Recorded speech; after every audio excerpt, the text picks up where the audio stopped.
social del personal de farmacia, el mejor remedio para su salud.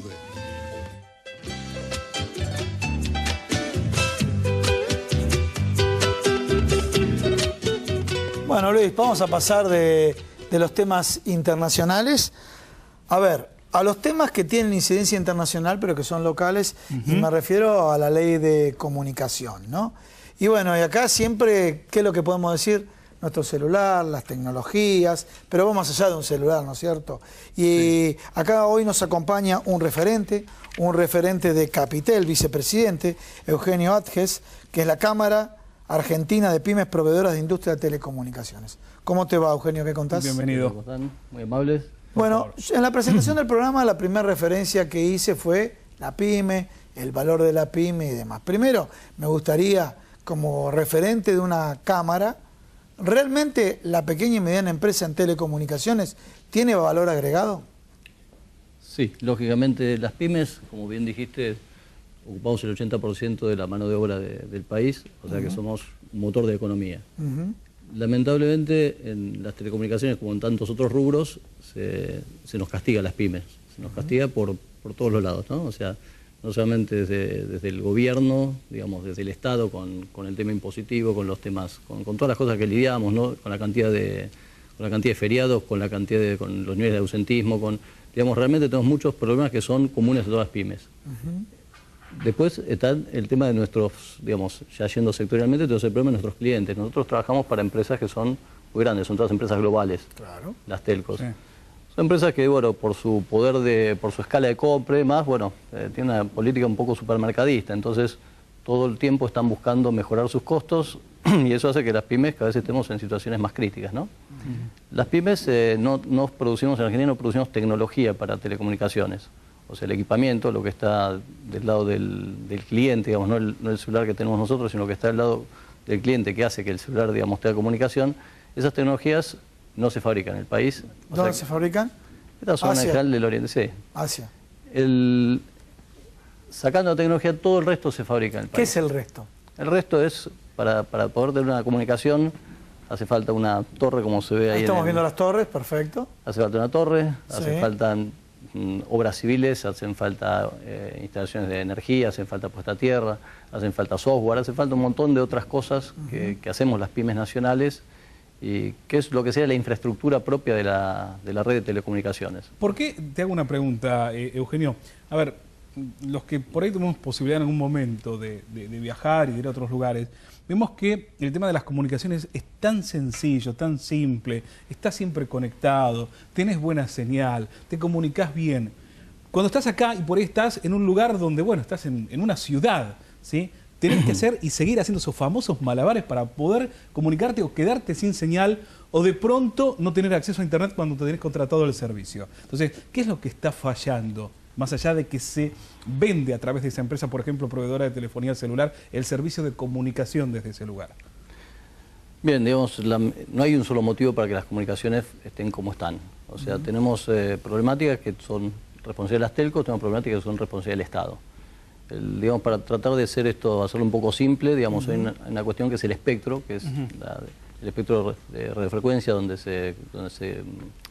viajan las telecomunicaciones. En este momento hay básicamente, sería como una autopista de 4 carriles, de los cuales uno no está funcionando porque es el que le retuvo el Estado cuando se junta Telefónica con Movistar. Por una cuestión monopólica le retiran la licencia de ciertas frecuencias. Esas frecuencias iban a ser operadas por ARSAT, o sea, bueno, han tenido varias vueltas. Esas frecuencias están demoradas, con lo cual... Están bloqueadas. Bloqueadas, por eso, para hacerlo fácil, de 4 carriles hay 3 carriles, con lo cual esto concentra el tráfico. O sea, el primer carril, ¿quién lo tiene bloqueado? Las telefónicas. No, hay 3 carriles que tienen Telefónica, digamos, las 3 operadoras principales, y el cuarto carril, que es el que las frecuencias que son monopólicas de cuando Telefónica y Movicon se juntaron, que son Movistar, ese cuarto carril lo tiene reservado el Estado. Bien. Lo iba a operar ARSAT y finalmente no resultó. Bueno, hay varios proyectos, pero todavía no está muy claro quién va a operar esa banda, esas frecuencias. Es un tema. Hay otro tema que es la cantidad de celdas, o sea que serían, no las torres, sino las celdas, porque hay celdas que son antenas puestas contra un edificio o antenas que están, digamos, mimetizadas dentro de la ciudad. La cantidad de celdas necesarias para cubrir la cantidad de teléfonos que hay, de usuarios, es baja. O sea, necesitamos que haya muchas más celdas. Aquí se dan nuevamente dos problemas. La responsabilidad del Estado, que es que los municipios no permiten la instalación fácil de celdas. O sea, cuando uno quiere hacer una obra por una torre en un barrio, 3 vecinos se juntan, van al municipio y la municipalidad clausura la obra. Porque bueno, la municipalidad responde a sus ciudadanos y bueno, y entonces es más fácil, digamos, decirle que no a la telco, que no a la obra, que digamos que perder los votos del ciudadano. Entonces ahí hay un problema que tendría que haber una ley para instalación de celdas. Te pido un favor, continuamos con el tema de instalación de celdas. Ahora vamos a la tanda de Argentinísima Satelital y continuamos acá en Proyecto Federal.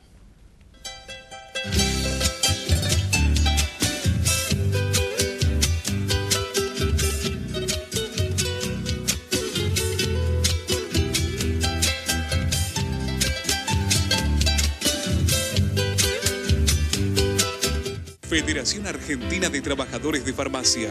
Más de 60 años en defensa de los derechos del trabajador del sector. Comprometidos con la formación de nuevos líderes sindicales. 011-4943-4005. Obra social del personal de farmacia. El mejor remedio para su salud. Trabaja en defensa del sistema solidario de salud. 0800-333-9820. Turismo Social de FATFA. Piensa en el descanso de todos los trabajadores de farmacia, ofreciendo un amplio circuito hotelero en todo el país. 011-4941-9910. Instituto Superior de Formación Tecnológica de FATFA apuesta al crecimiento profesional de todos los trabajadores de farmacia del país. www.institutofatfa.com.ar.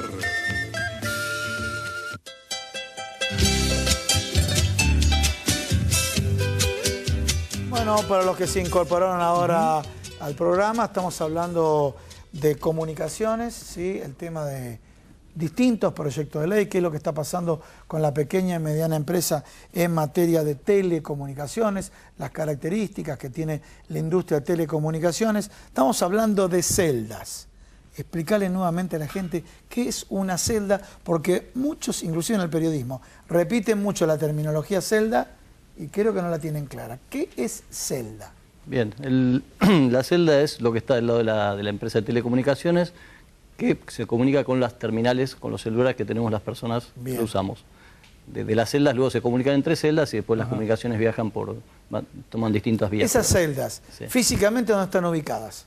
Hay torres, como veíamos hace un rato en la pantalla, pueden ser torres, pueden ser terrazas, son antenas, o sea, digamos, hay una estructura, soporte de antena y antenas.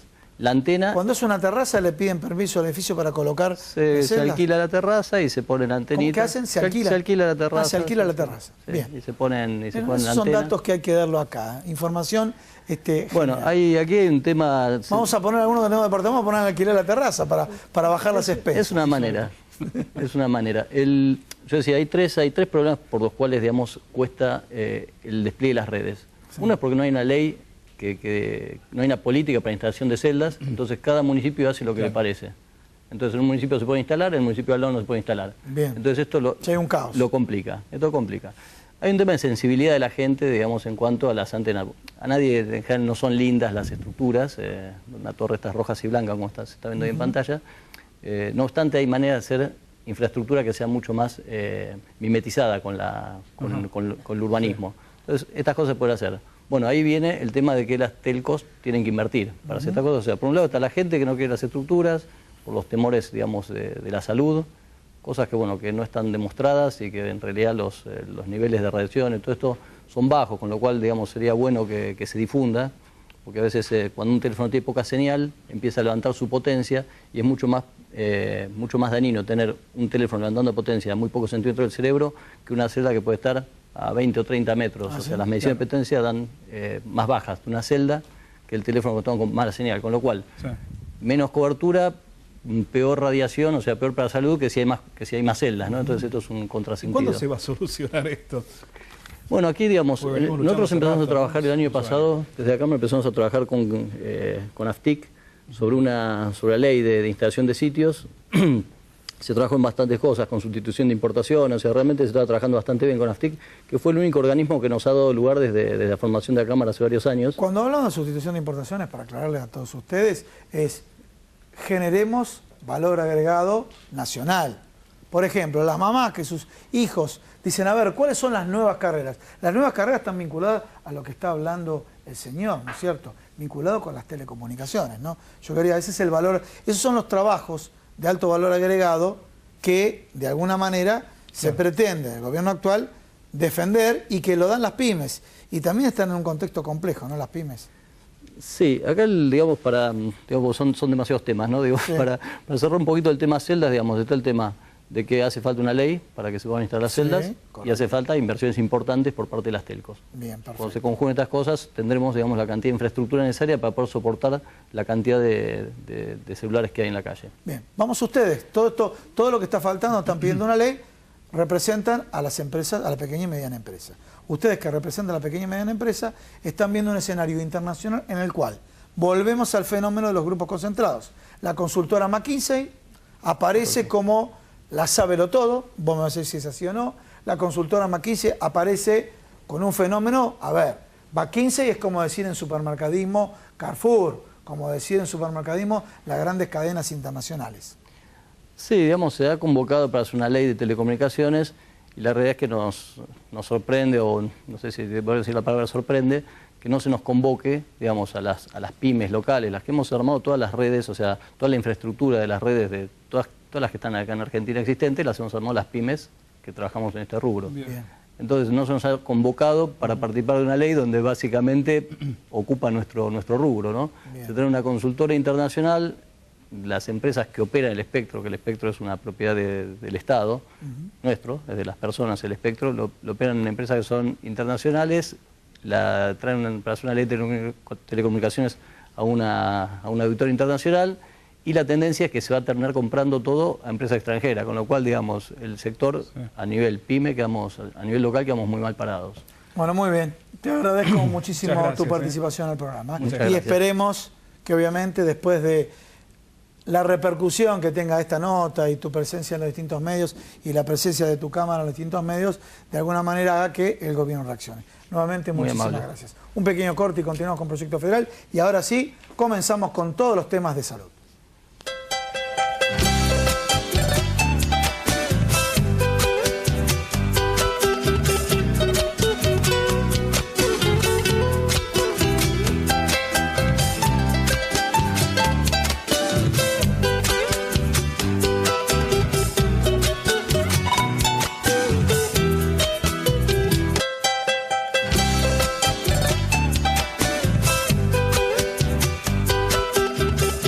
Seguimos en este programa de Proyecto Federal el día de hoy. Bueno, hemos hablado un poco de política internacional al principio, hemos hablado de telecomunicaciones hace un ratito, y ahora llega el momento de tener que hablar de salud puntualmente, temas de actualidad que no nos deben solo preocupar, sino ocupar por sobre todas las cosas.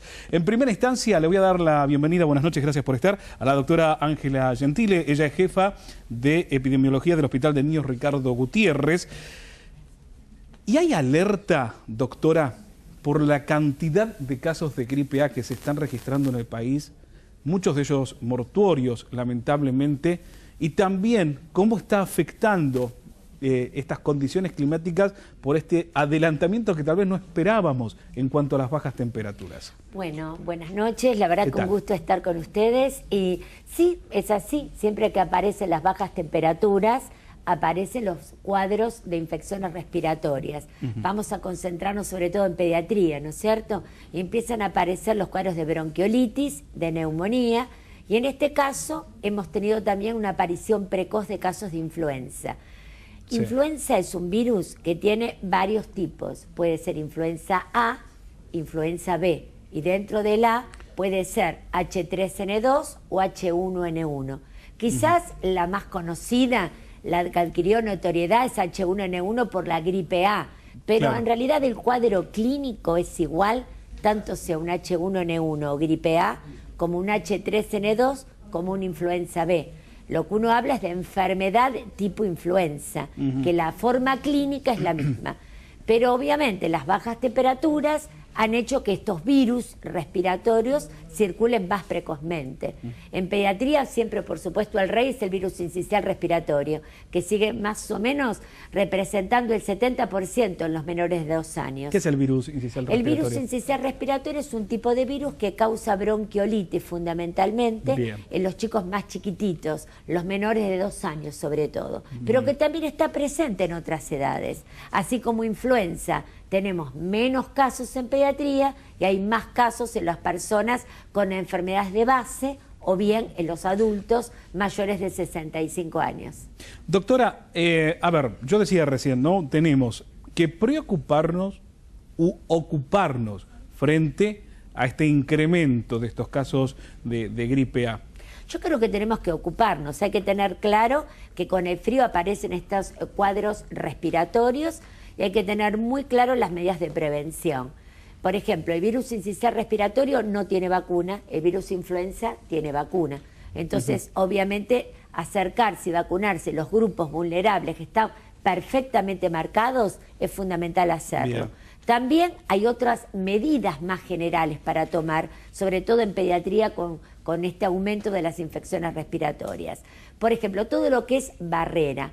Los virus, este tipo de virus, no solamente se transmiten por vía respiratoria, sino también por contacto. Se quedan en las superficies entre 6 a 8 horas. Si yo estornudo o toso y no lo hago de manera adecuada, tapándome con el ángulo interno del antebrazo, lo que hago es que toda esta mesa quede contaminada con pequeñas gotitas que tienen virus. Entonces, si otro lo toca con la mano, evidentemente puede seguir aumentando la cadena de transmisión y esto aparece por contacto. Es muy difícil. Por eso el lavado de manos y el toser en forma adecuada es un mecanismo de barrera básico. Nos pasa, ¿no?, que a los que somos tal vez un poco más cuidadosos cuando venimos de la calle a nuestra casa o llegamos a nuestro lugar de trabajo después de haber manipulado dinero, haber, por ahí tomado el mismo picaporte que mucha gente para ingresar o egresar de algún lado, sucede esto, ¿no?, que también es muy difícil poder a lo largo del día, en las diferentes actividades también, mantener esa continuidad higiénica por las cuestiones que también uno no está tan pendiente. Podés estar pendiente en ciertos momentos, pero no en todo, absolutamente en todo momento. Absolutamente, pero todo aquello que uno puede hacer para lavarse manos con agua y jabón o un gel alcohólico es fundamental.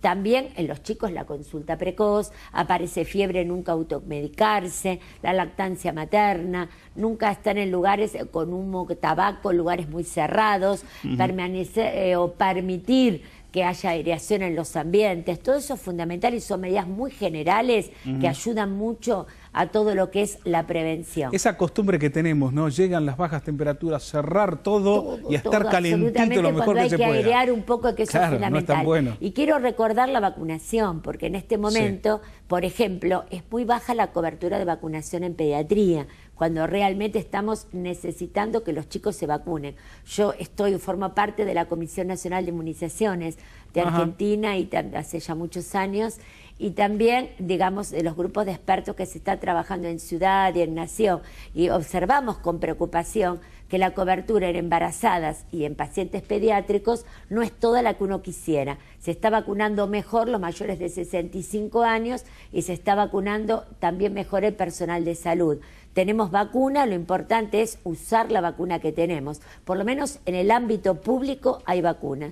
Yo trabajo en un hospital pediátrico del gobierno de la ciudad y de hecho hemos en el hospital de niños, al igual que en otros hospitales, hemos abierto ahora los vacunatorios los fines de semana para que la gente se acerque a vacunarse, los que están en los grupos vulnerables, claramente. No es necesaria una vacunación masiva. Con una vacunación puntual a los más vulnerables, no es una vacuna que va a permitir erradicar la enfermedad. Esto no es como la polio, no es una vacuna que pero sí va a bajar la hospitalización, va a bajar todo lo que es la complicación y por supuesto la muerte, sobre todo en pacientes con enfermedades de base. Así que la importancia es que los chicos reciban las vacunas en tiempo y en forma.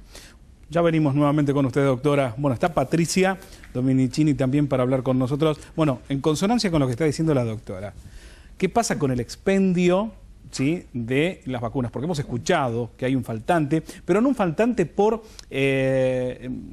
porque sí, fue un faltante porque realmente hubo una demanda en un momento muy grande, fundamentalmente de ciertos grupos mayores de 65 años, como marcaba la doctora, y de ciertas personas con enfermedades crónicas, que no alcanzaron esos 5 millones. O sea, hubo que volver a producir y tarda, obviamente, un tiempo. Por eso también se genera esos faltantes en algunos lugares, ¿no? Sí, totalmente. Como bien dijo la doctora, en el ámbito público no, sí en el ámbito privado.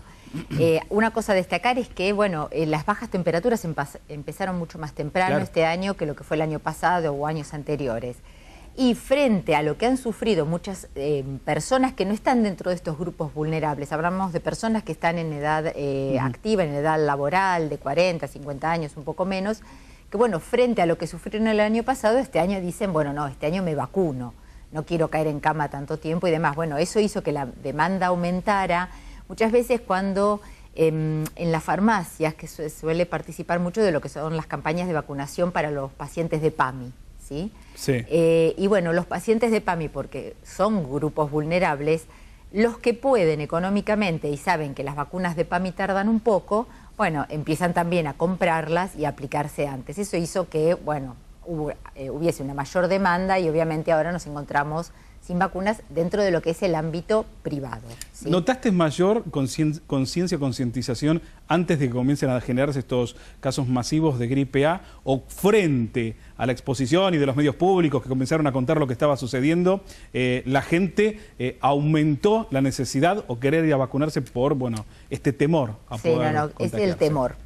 La prevención todavía no falta un poco, no, falta la prevención un poco. Todavía sigue habiendo casos, esto bueno, la doctora lo puede decir mejor que yo, de casos de papás que no quieren vacunar a los chiquitos por el mito que la vacuna le provoca la enfermedad. El otro día me pasó con una persona grande, de más de 40 años también, diciéndome, no, yo no me vacuno más porque la otra vez me vacuné y me enfermé peor. Me engripé, te dicen, y yo ¿no? le estaba explicando, claro, que posiblemente se haya contagiado antes de aplicarse la vacuna, y obviamente la vacuna no da tiempo a generar estos anticuerpos, pero sigue estando este mito. Y como yo digo siempre, a veces pasa que, bueno, de repente yo no me vacuno, pero tengo un buen sistema inmunológico y, bueno, puedo tener un resfrío, pero puedo ser portadora del virus. Entonces, yo no me enfermo, pero puedo enfermar al resto, ¿no? Entonces, esta conciencia de lo que es la salud pública, que yo estoy en un entorno determinado, falta todavía. Falta, por ejemplo, esto en los ámbitos laborales también, que la persona está con un cuadro bastante agudo y dice, no, por las dudas no falto por lo que me pueden hacer y demás, y va contagiando al resto. Claro, ese es el tema, ¿no? Ese es el problema también. Doctora, lo que plantea Patricia, el tema de vacunarse primero por el temor y segundo, este concepto tan erróneo que todavía hay, ¿no? De, no, la vacuna por nada, el mundo me voy a engripar peor que si no me la diese. Sí, ese es un mito claro, porque primero que cuando una persona se vacuna tarda entre 10 a 14 días de elevar anticuerpos y entonces muchas veces, como bien dijo, están incubando la enfermedad, pero también puede ser que estén circulando o están circulando otros virus respiratorios. Una persona puede estar vacunándose con vacuna antigripal y está circulando también para influenza, por ejemplo, está circulando adenovirus, está circulando incluso el sincicial en población de mayor edad. Entonces, no es gripe lo que tiene por influenza, sino por otro virus respiratorio con un cuadro clínico similar. La vacuna no produce enfermedad, es un virus inactivado, muerto, no replica. Si está muerto y no replica, no puede traer enfermedad. Entonces, para que quede absolutamente clara, las vacunas inactivadas, como en el caso del antigripal, no producen enfermedad. Bien. Doctora, a ver, ¿cuáles serían las recomendaciones que le da usted a los papás, con respecto a los chicos, obviamente, y a la población en general, para prevenir posibles problemas respiratorios, más allá del vacunarse, el de mantener la higiene lo mejor posible, etcétera, etcétera, por la gripe A?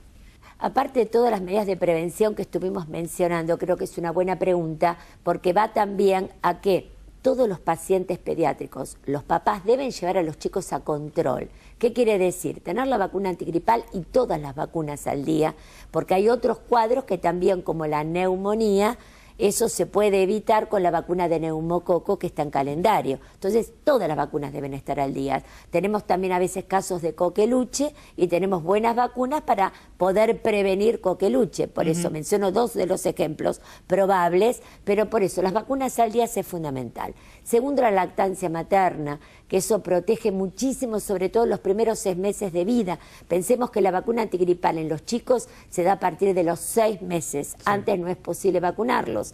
Entonces es fundamental todo lo que implica, digamos, este punto. También la vacunación de las embarazadas, porque la vacunación de influenza en las embarazadas permite protegerse, también pasa anticuerpos, al igual que la vacuna para coqueluche, la vacuna pertussis.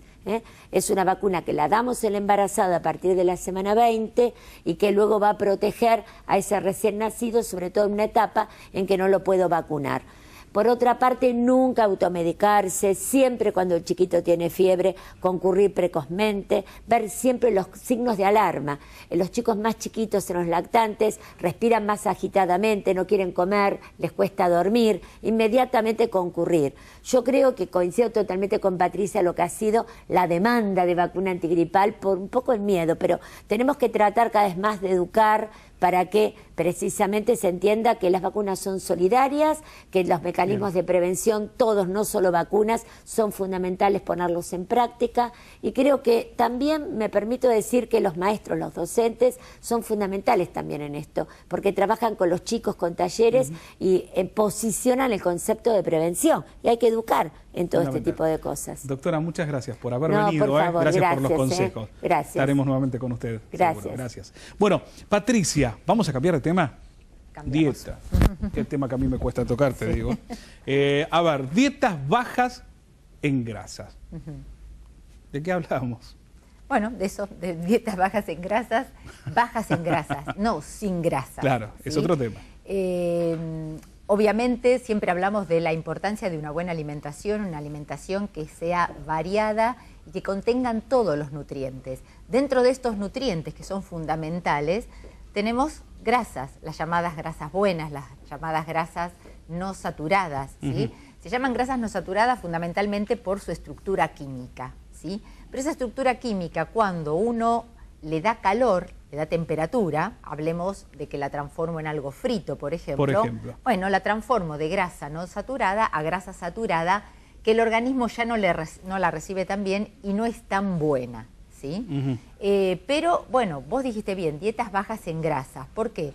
Porque estas grasas buenas también ayudan al organismo a fabricar aquellos compuestos que de por sí solos no puedo fabricarlos, como pueden ser hormonas, como puede ser la vitamina D, ¿sí? Que son sumamente importantes en la salud general de la población. ¿Qué comidas son bajas en grasas y están ideales, o son ideales, mejor dicho, para una correcta alimentación? No solo para bajar de peso, sino para estar bien alimentados. No, también, estamos hablando de esto solamente de estar bien alimentados y no tener ninguna otra patología, digamos, que dependerá también de la cuestión genética de cada paciente en sí. Pero bueno, todo lo que sean las verduras, todo lo que sean frutas, obviamente son alimentos bajos en grasas. Las grasas, digamos, o los alimentos que provienen del reino animal, llámense carnes, cualquiera sea, tienen un poco de materia grasa, porque nosotros también tenemos materia grasa. Sería cuestión de que ese tipo de alimentos disminuir un poco el consumo, no eliminarlos. Y por otro lado tenemos, digamos, como materias grasas fundamentales en nuestra alimentación, los aceites, que serían los mejores, ¿sí? Porque esos sí tienen grasas no saturadas. Las grasas saturadas provienen solamente de, o son de origen animal, por ejemplo, como puede ser algún tipo de, bueno, de grasa, la grasa de cerdo, por ejemplo, que le emplean tanto. Pero todo lo que provenga del reino vegetal tiene fundamentalmente grasas no saturadas, que son las grasas buenas. Dentro de los aceites, el mejor, el aceite de oliva. Que yo condimente con un poco de aceite de oliva una ensalada, siempre en crudo, vuelvo a recordar lo que decía antes, si lo caliento lo transformo químicamente y eso es lo que hace mal, entonces lo uso en crudo, el aceite de oliva es uno de los mejores. ¿Sí? Pero también tiene que ver la cantidad que emplee. Lógico. Patricia, bueno, nos hemos quedado sin tiempo, igual hemos instalado el tema. Vamos a ir desarrollándolo porque es muy interesante. Sé que vamos a hablar también, por ejemplo, de los pescados, de las bondades. Hay muchas cosas para hablar, pero por lo menos hemos expuesto medianamente el tema para desarrollarlo en otra oportunidad. Gracias, como siempre, por venir y por estar con nosotros. Por invitarme. Un placer. Queridos amigos, nos quedamos sin tiempo el día de hoy en Proyecto Federal. Nos vamos a encontrar la próxima semana, como siempre, en este que es el programa de la Federación Argentina de Trabajadores de Farmacia. Hasta luego.